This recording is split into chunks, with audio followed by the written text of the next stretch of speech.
Businesses continue to take 215 days to fix a disclosed vulnerability, according to statistics from the Security Navigator study, which was only recently published.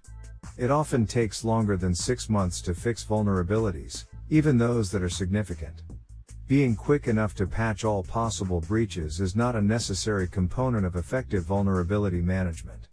It involves concentrating on the actual risk and prioritizing vulnerabilities to fix the most serious issues and minimize the company's attack surface.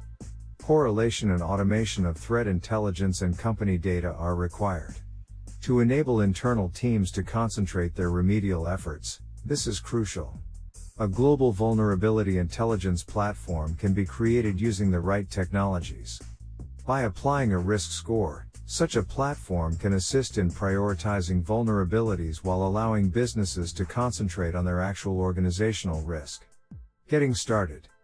Before building a successful vulnerability management program, keep the following 3 things in mind. 1. There are more vulnerabilities being found every year. We can readily comprehend why it's difficult to patch them all because an average of 50 new vulnerabilities are found every day. 2. Only a small number of vulnerabilities are being actively exploited, but they pose a significant danger to all enterprises. Only 6% of vulnerabilities are ever used in the wild. 43. Hence, we must lessen the burden and concentrate on the genuine danger. 3.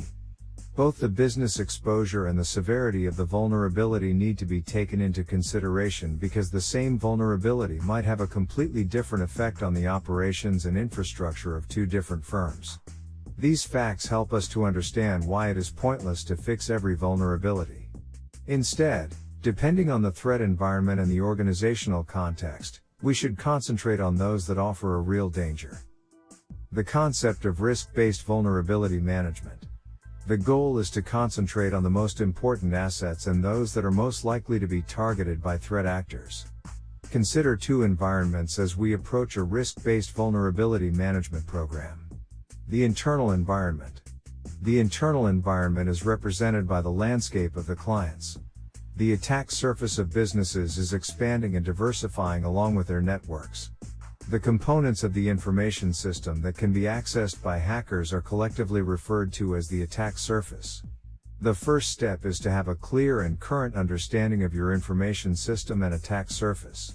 The corporate situation should also be taken into consideration. Companies can, in fact, be more of a target depending on their industry owing to certain information and documents they own, intellectual property, sensitive defense. The final important factor to take into account is the particular setting of the firm. The goal is to categorize assets based on how significant they are and to draw attention to the most crucial ones. For example, highly secret assets that if accessed would subject the company to several lawsuits, or assets that, if unavailable, would significantly affect business continuity. The external environment. The external environment is represented by the danger landscape. The internal network does not provide access to this information. To locate and handle this information, organizations must have the necessary human and financial resources.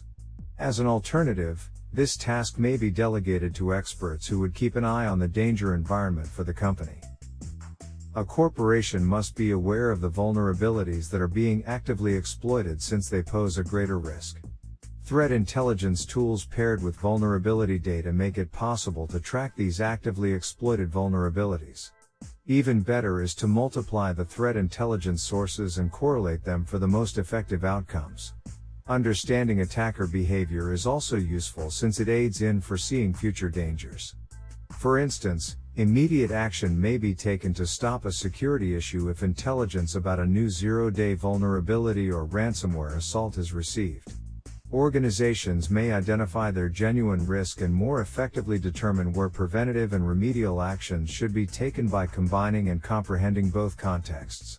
Instead of installing hundreds of fixes, just 10 well-chosen ones will significantly lower the attack surface of an organization.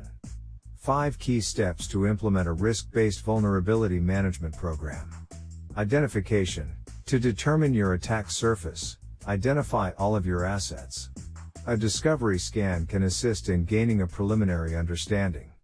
Afterward, Start routine scans on your internal and external environments, and then share the data with the Vulnerability Intelligence Platform. Contextualization. In the Vulnerability Intelligence Platform, provide your business context and the criticality of your assets. The findings of the scanning will then be contextualized with a unique risk rating for each asset.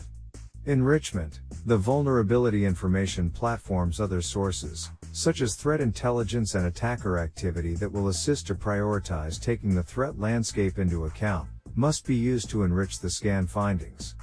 Remediation.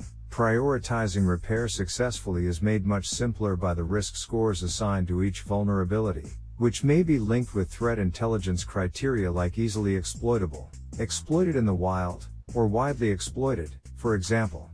Evaluation. Utilize KPIs, customizable dashboards, and reports to track and gauge the success of your vulnerability management program. It's a process of ongoing progress.